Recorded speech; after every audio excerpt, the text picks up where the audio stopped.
आज की वीडियो में हम लोग एक्सरसाइज 16.2 के रिमेनिंग पार्ट्स करेंगे। तो क्वेश्चन नंबर 5 को देखते हैं। मैंने क्वेश्चन पहले सॉल्व करके रख लिया है बिकॉज ये सारे क्वेश्चन सिमिलर हैं बिल्कुल। ठीक है, तो इसलिए मैंने सॉल्व कर लिया ताकि आप लोगों का टाइम बचे, वीडियो ज़्यादा लंबी ना बने।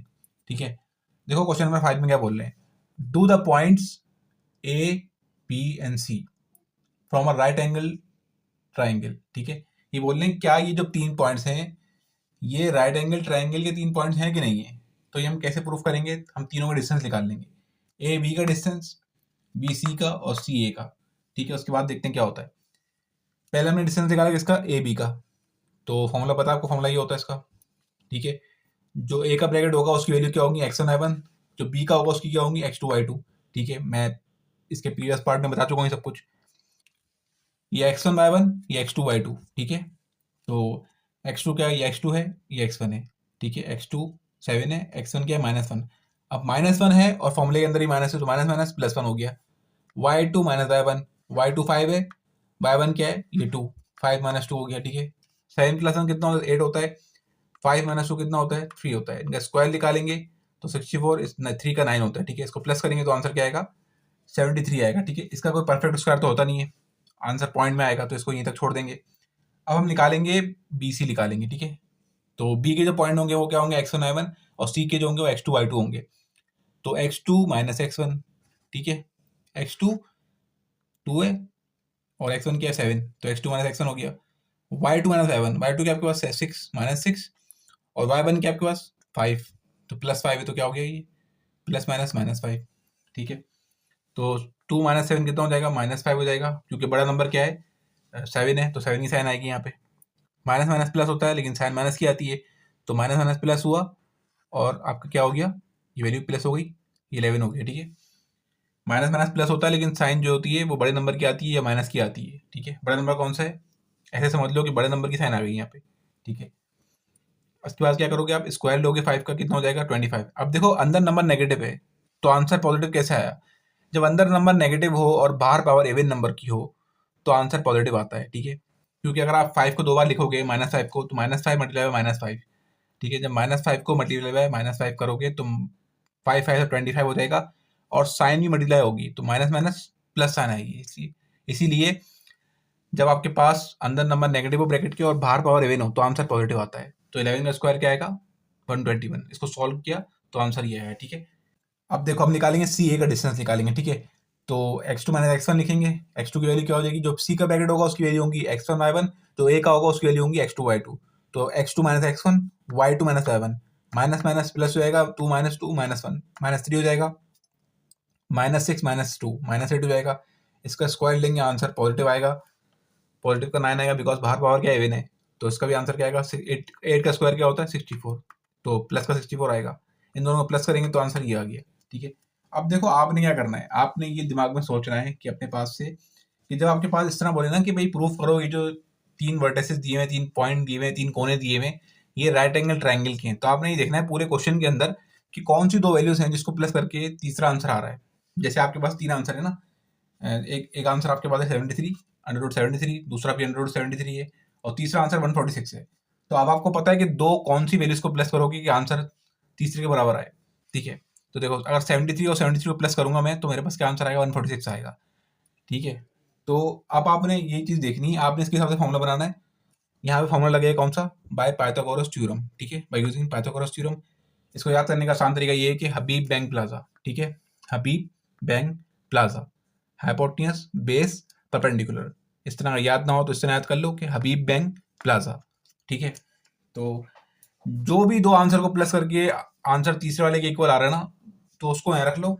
बाकी जिन 2 वैल्यू को प्लस करके आंसर आ रहा है ये वाला, उसको इधर रख लो इजिकल्स टू के। ठीक है, उसके बाद सॉल्व करोगे तो आंसर क्या होता है, बराबर आ जाएंगे। ठीक है, इसकी और भी टेक्निक होती है लेकिन वो थोड़ी मुश्किल टेक्निक है कि आपको पहले बताना होगा कि भाई कौन सा परपेंडिकुलर है, कौन सा हाइपोटेन्यूस है और कौन सा बेस है। तो इस टेक्निक में हम नहीं जाएंगे।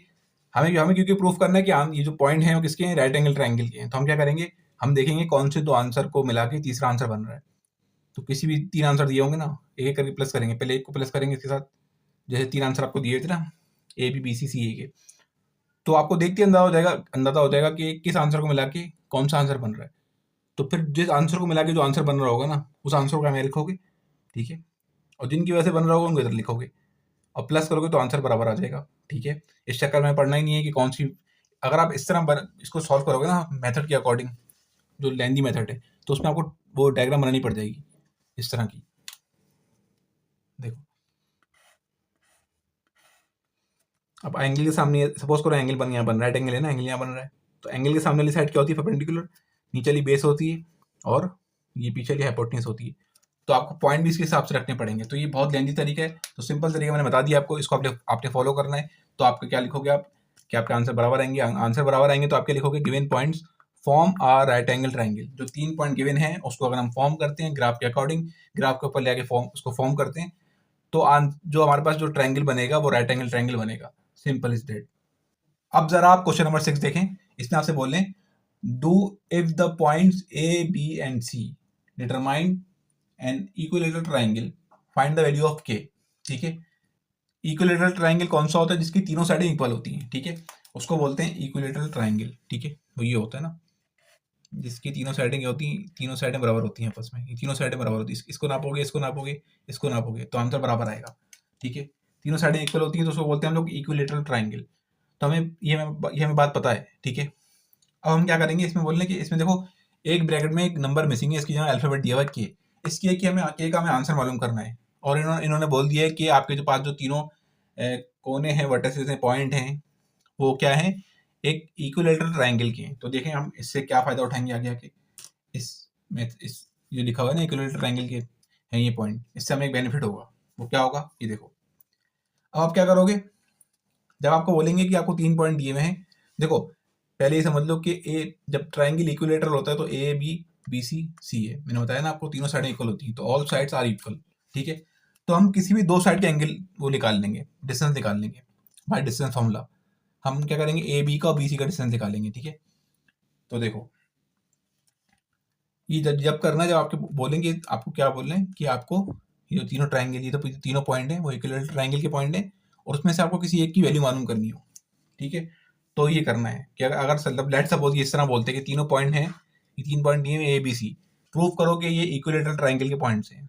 तो आप क्या करते हैं, तीनों का डिस्टेंस निकालते हैं, ए बी बी सी सी ए, तो तीनों का आंसर इक्वल आता, तो आप फिर प्रूव कर देते हैं हाँ भाई ये इक्विलेटरल ट्राइंगल है। लेकिन ये कंडीशन डिफरेंट है। ठीक है, यहाँ पे आपको एक मिसिंग अल्फाबेट की वैल्यू निकालनी है। ठीक है, ब्रैकेट में जो वैल्यू मिसिंग है ना यहाँ पे के की, वो निकालनी है। तो यहाँ पे आप ये करोगे कि कोई भी दो डिस्टेंस निकाल लोगे। ठीक है, तो पहले ए बी निकाल लो, इधर बी सी निकाल लो, या फिर ए बी निकाल के ए बी और ए सी सी ए ले लो। ठीक है, जो मर्जी दिल चाहे, कोई भी दो निकालने हैं आपने डिस्टेंस। ठीक है, तो मैंने निकाला ए बी और बी सी का डिस्टेंस निकाला है। तो आपके सामने है ए बी और बी सी का डिस्टेंस, पुराने तरीके से निकाला है। क्या है वैल्यू, ए का जो ब्रैकेट होगा उसकी वैल्यू x1y1, बी की जो वैल्यू होगी x2y2। ठीक है, तो x2 minus x1, y2 minus y1। ठीक है, इसको सॉल्व करेंगे, आंसर क्या 6 आएगा, माइनस प्लस माइनस कट गया। 6 का स्क्वायर कितना होता है, 6 का स्क्वायर होता है 36। प्लस करोगे क्या आंसर आएगा, 6 आंसर आएगा। प्लस करोगे 36 आंसर आएगा, 36 का स्क्वायर रूट निकालोगे तो 6 आएगा। ठीक है, इसी तरह मैंने बी सी का पॉइंट भी निकाल लिया, डिस्टेंस निकाल लिया, x2 minus x1, y2 minus y1। ठीक है ना, जो बी का ब्रैकेट होगा उसकी वैल्यू x1 y1, जो सी का होगा x2 y2। ठीक है, तो x2 6 है, x1 9 है, y2 y है, y2 k है, और y1 1 है। ठीक है, इसको सॉल्व करा तो ये कितना बचेगा, -3 बचेगा, क्योंकि 9 क्या है, 9 बड़ा है तो बड़े नंबर की साइन आएगी। यहाँ पे आपका a माइनस बी का होल स्क्वायर फॉर्मूला लग रहा था। ठीक है, तो मैं लगा दिया। ठीक है, A square minus 2ab plus B square.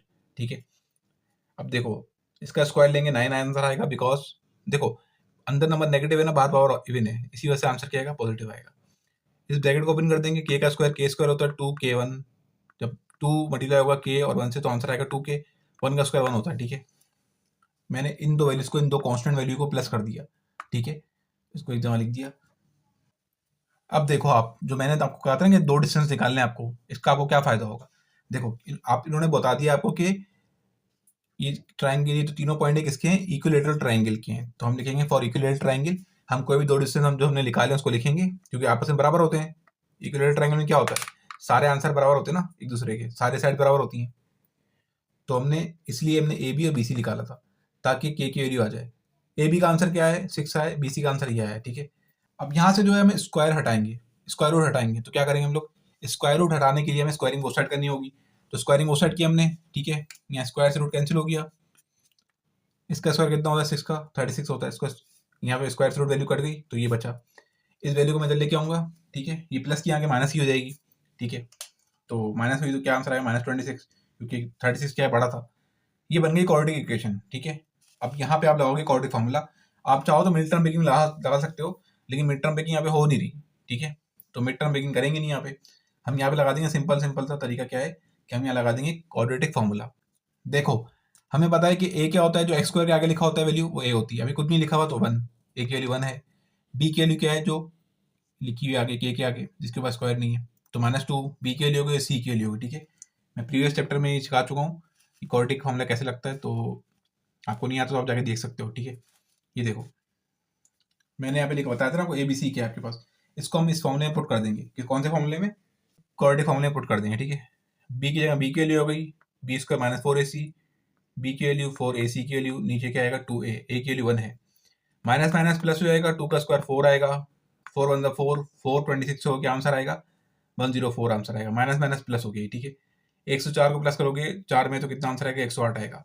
अब अगर 108 का आप लोग एलसीएम निकालोगे, प्राइम फैक्टर निकालेंगे इसके, तो बनेगा ये 2 2 3 3 एंड 3, ठीक है। अब स्क्वायर रूट है तो दो दो के पेयर बनेंगे, तो एक पेयर इसका निकाल लिया, एक पेयर इसका निकाल लिया, बाहर 2 और 3 आ गए, ठीक है ना।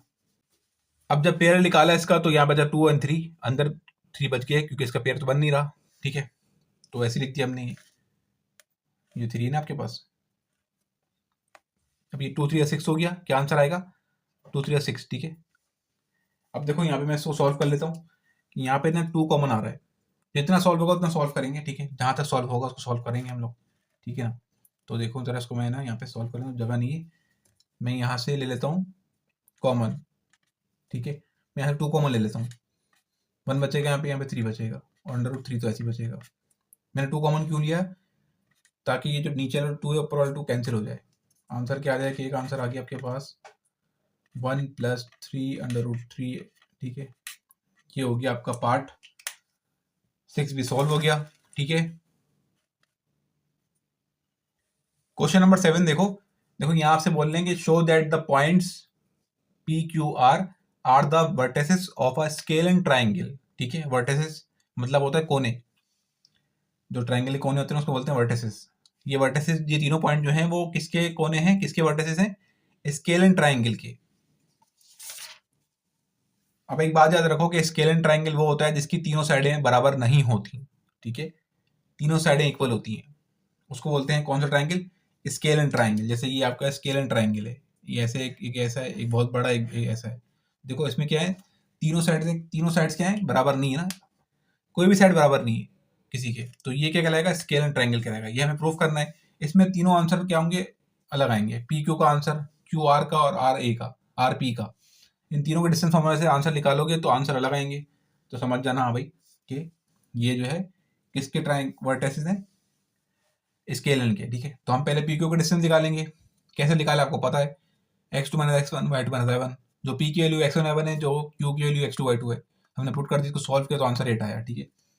यहाँ पे हम निकालेंगे क्यू आर निकालेंगे, ठीक है, क्यू की जो वैल्यू होगी x1 y1, आर की जो होगी x2 y2, x2 - x1 y2 - y1, इसको सॉल्व किया आंसर 9 25, ओके, तो प्लस करेंगे क्या आंसर आएगा 34 आंसर आएगा। अब निकालेंगे आरपी का डिस्टेंस, तो x2 - x1 y2 - y1, ठीक है, इसको सॉल्व किया क्या बचेगा 1, इसको किया -3, इनका स्क्वायर लेंगे, 1 का स्क्वायर क्या होता है +1 आएगा आंसर। माइनस में क्यों नहीं आया, क्योंकि बाहर पावर क्या इवन है, अगर बाहर पावर ऑड होती ना, ऑड नंबर 3 लिखा होता तो इसका आंसर क्या आता, नेगेटिव में आता, ठीक है। 3 का स्क्वायर कितना हो गया 9, इसको प्लस किया 10 आंसर आ गया, ठीक है। तीनों आंसर क्या है, अनइक्वल आए, तो जब तीनों आंसर अनइक्वल आते हैं तो क्या होता है, वो स्केल एंड ट्राइंगल होता है, ठीक है। तो इसको लिखने के बाद वैसे कर दोगे, तीनों आंसर अनइक्वल है ना, तो जब तीनों आंसर अनइक्वल हो किसी भी ट्राइंगल के तो उसको बोलते हैं scale and triangle, okay. Question number 8 पे आते हैं, इसमें आपसे बोल रहे हैं कि show that the points A B C and D are vertices of square, ठीक है। इसमें क्या होता है, अगर कोई वर्टिसेस हो, स्क्वायर के वर्टिसेस हो, ठीक है, तो इसमें आंसर क्या होता है, चारों आंसर बराबर आते हैं, ठीक है। स्क्वायर में 4 साइड होती है ना, स्क्वायर जो होता है आपका उसमें 4 साइड होती हैं, ए बी सी डी, इन तीनों के आंसर क्या आएंगे, बराबर आएंगे, ठीक है। तो हमें ये बात प्रूफ करनी है, ठीक है, तो आइए प्रूफ करते हैं। तो ए के जो पॉइंट होंगे x1 y1 होंगे, बी के जो होंगे x2 y2 होंगे। तो वैल्यू पुट करते हैं। मैं देखो बार बार इसलिए बोलता हूँ कि ए के जो पॉइंट होंगे वो x1 y1 होंगे, बी के जो होंगे x2 y2 होंगे, ताकि आप लोगों को ये हिफ्ज हो जाए कि जो पहले वैल्यू लिखी होती है, ए बी लिखा हुआ है ना, जो पहले लिखा हुआ है ए, उसका पॉइंट होगा x1 y1, दूसरे का होगा x2 y2। ये जब आप प्रैक्टिस करोगे तो आप भी बार बार इसको दोहराना, इसको रिपीट करना, ताकि आपको याद हो जाए, पैटर्न ध्यान में बैठ जाए। ठीक है।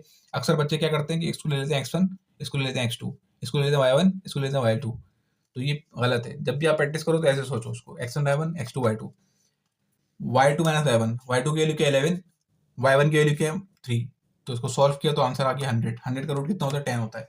ठीक है। इसका परफेक्ट स्क्वायर होता है ना 100 का, कितना होता है? 10। तो इसलिए निकाल लिया। ठीक है। अब हम बात करते हैं BC का डिस्टेंस निकालते हैं। ठीक है ना। देखो B के जो पॉइंट होंगे x1 y1, BC के जो पॉइंट होंगे x2 y2, x2 x1, y1 y2, y2 y1। Solve किया, आंसर क्या है? 100 आया। तो 100 का रूट क्या होता है? 10 होता है। ये हमारे पास BC का आंसर भी आ गया। नाउ अब हम निकालेंगे CD का आंसर। तो C के जो पॉइंट होंगे x2 x1 y1, D के जो पॉइंट होंगे x2 y2। तो वैल्यू पुट कर दी। ठीक है। x2 y1 की, x2 x1 की, y2 y1 की। सॉल्व किया, आंसर क्या? 100 आया। 100 का रूट क्या होता है? 10 होता है। इसी तरह हमने DA का आंसर निकाला तो इसका आंसर भी क्या आ गया हमारे पास? 10 आ गया। तो ये बात प्रूव हो गई कि भाई ये जो कोने हैं, ये जो वर्टिसेस हैं, ये किसके हैं? ये स्क्वायर के हैं, क्योंकि इनके तीनों आंसर क्या हैं? इक्वल हैं। ठीक है। इनके तीनों आंसर इक्वल हैं, तो ये बात प्रूव होती है। ओके।